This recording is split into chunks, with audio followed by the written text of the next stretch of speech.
de serviços que a todos levanta, pronto atendimento de Deus, Santa Casa Santa.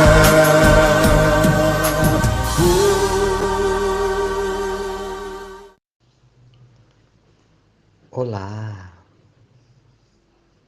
Muitos se perguntam o que Jesus queria dizer.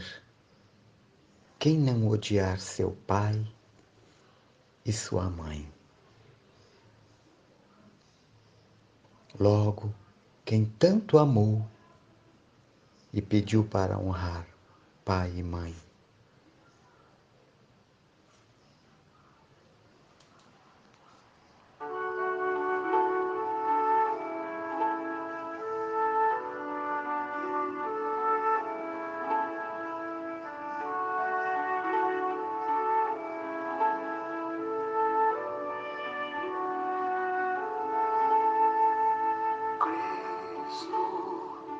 Quero ser instrumento de tua paz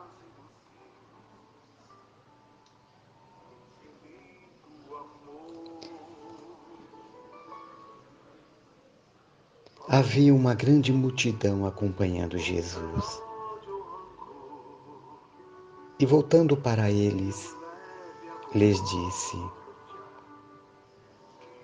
se alguém vier a mim e não odiar a seu pai e sua mãe, sua mulher e seus filhos, seus irmãos e suas irmãs, e até mesmo sua própria vida, não pode ser meu discípulo. Assim, todo aquele que não carrega sua cruz e não me segue, não pode ser meu discípulo. E todo aquele que dentre vós não renuncia a tudo que tem, não pode ser meu discípulo. Lucas, capítulo 14, versículo 25 a 27 e 33. Aquele que ama mais seu pai ou sua mãe do que a mim, não é digno de mim. Aquele que ama mais a seu filho ou a sua filha do que a mim, não é digno de mim. Mateus, capítulo 10, versículo 37. A ofensa que dói, que eu leve o perdão. Certas palavras, aliás muito raras, faz um contraste tão estranho na linguagem atribuída ao Cristo, que instintivamente repelimos o seu sentido literal, sem que a perfeição de sua doutrina nada sofra com isso. Escritas após sua morte, uma vez que nenhum evangelho foi escrito enquanto vivia, podemos supor que, nesses casos, a ideia principal de seu pensamento não foi bem traduzida, ou que não é menos provável que o sentido original tenha sofrido alguma alteração ao passar pela tradução de uma língua para outra. Basta que um erro tenha sido cometido uma só vez para que fosse repetido pelos copistas, como se vê com frequência nos fatos históricos. A palavra odiar nesta frase do evangelista Lucas, se alguém vier a mim e não odiar a seu pai e sua mãe, está nesse caso. Ninguém pode ter a ideia de atribuí-la a Jesus. Seria inútil discuti-la e, pior ainda, seria procurar justificá-la. Seria preciso saber inicialmente se ele a pronunciou. E, em caso afirmativo, saber se na língua em que falava essa palavra tinha o mesmo significado na nossa. Noutra passagem do evangelista João, aquele que odeia sua vida neste mundo, conservar-á para a vida eterna. É claro que ele não traduz a ideia que lhe atribuímos. A língua hebraica era pobre e tinha muitas palavras com diversas significações.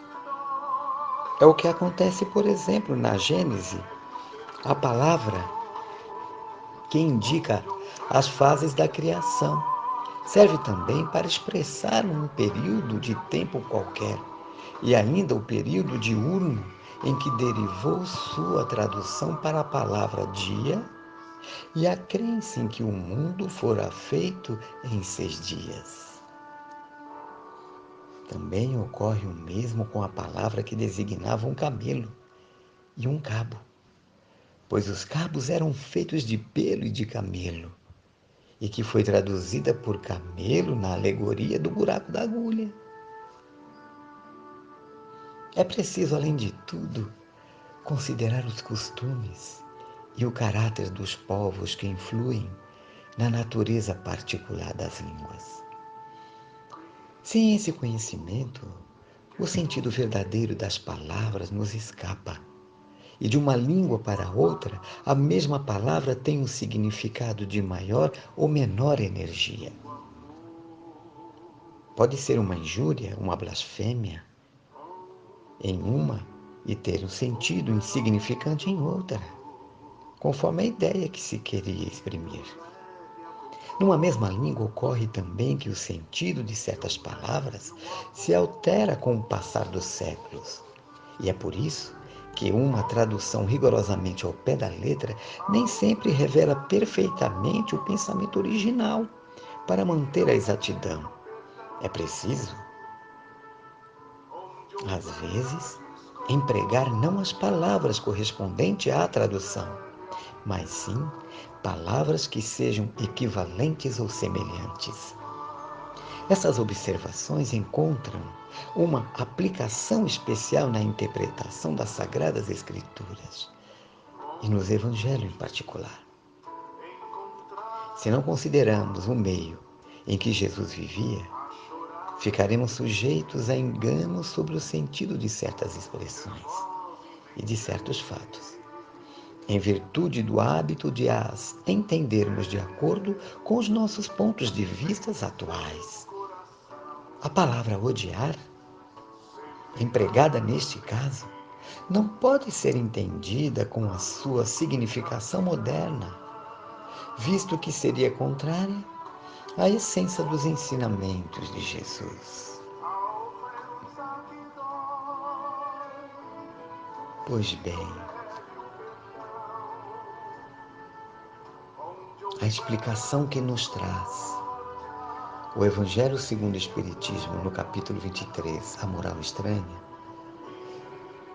é muito significativa, justamente para esclarecer ao entendimento muito equivocado, muitas vezes, que determinadas religiões ou conceitos evangélicos aplicam. Se pegarmos aos pé da letra a mensagem de odiar o pai e a mãe, como aqui está para seguir o mestre, não estaríamos contra a sua própria lei de amor que nos ensina a honrar pai e mãe e a amá-los e amar ao próximo como a si mesmo? Se seguirmos a letra como está na tradução, diga-se, muitas Bíblias constam esta tradução de odiar,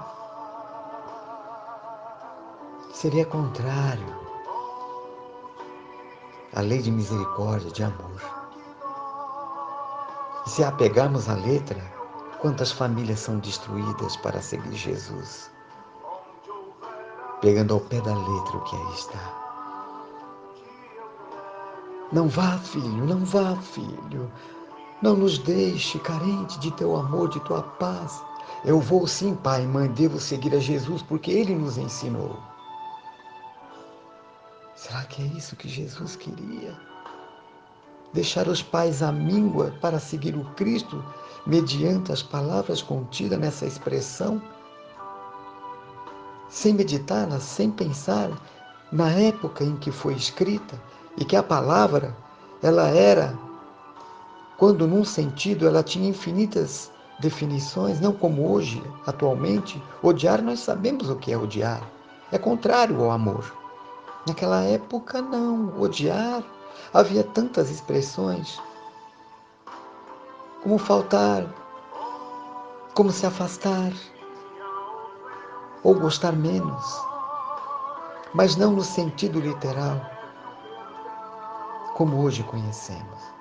Porque senão, muitas igrejas tinham arrastado muita gente e deixado a família abandonada, sem amor, sem fraternidade. Por isso, graças rendemos a Jesus, nosso Mestre, que nos enviou o Consolador prometido para nos esclarecer que este tema, ela tinha um sentido muito diferente. Mesmo que o Cristo houvesse dito, o sentido não era esse. E mesmo considerando, estendendo mais, se assim fosse, naturalmente, o que ele desejaria? Que pensemos em Deus. Se não pudéssemos pensar todo dia, mas no momento que nos cabe, de deixar o nosso pai e a nossa mãe num domingo, ou numa segunda, ou numa terça, ou numa quarta, e louvar ao Criador, naquilo que ainda acreditamos, seja fora de casa, seja fora do nosso coração, mesmo que vá buscar um templo. Porque digamos, irmãos, a verdadeira religião ela está dentro de ti, o templo sagrado é o universo, o altar é Deus e a natureza é onde encontramos para louvar ao Criador em corpo, mente e espírito. Esta é a mensagem significativa. Esta é a verdadeira essência que o Cristo quer que aprendamos. Mais de 2000 anos. Ele quer que a família sobreviva aos conceitos equivocados que muitas traduções trazem para a humanidade. Meditemos sob uma simples expressão, quando ele disse, ou perguntaram a ele, Senhor, qual é o maior mandamento? Amarás o teu Deus de toda a força, de todo o coração, de toda a tua alma e de todo o teu pensamento. E o outro, amar o teu próximo como a ti mesmo. Eis a lei de todo profeta. Eis a lei que supera, que sobrepõe o que haviam dito, sem compreender. Tá aí. Abandonar pai e mãe, odiando-o, se não seguirmos o Cristo ou se seguirmos, pensemos. Será que era isso que ele queria dizer-nos? Fica aí, para a nossa reflexão. Que a luz do amor nos guarde, que a luz do entendimento nos desperte e que a fé possa ser o lume a alumiar a nossa mente e coração, colocar a candeia em cima do alqueire para enxergarmos de alma e de coração e de espírito a mensagem de Jesus. Linda noite, irmãos, de paz e amor.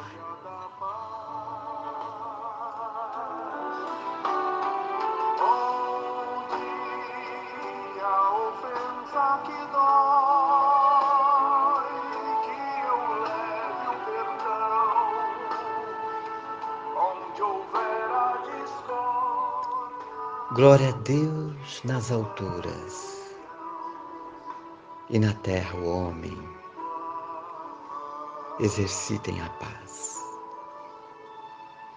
A assistência espírita Evangelho de Luz vos saúda e vos agradece por nos ouvir, por nos dar este momento de reflexão. Convidados são sentir e perceber que a mensagem de Jesus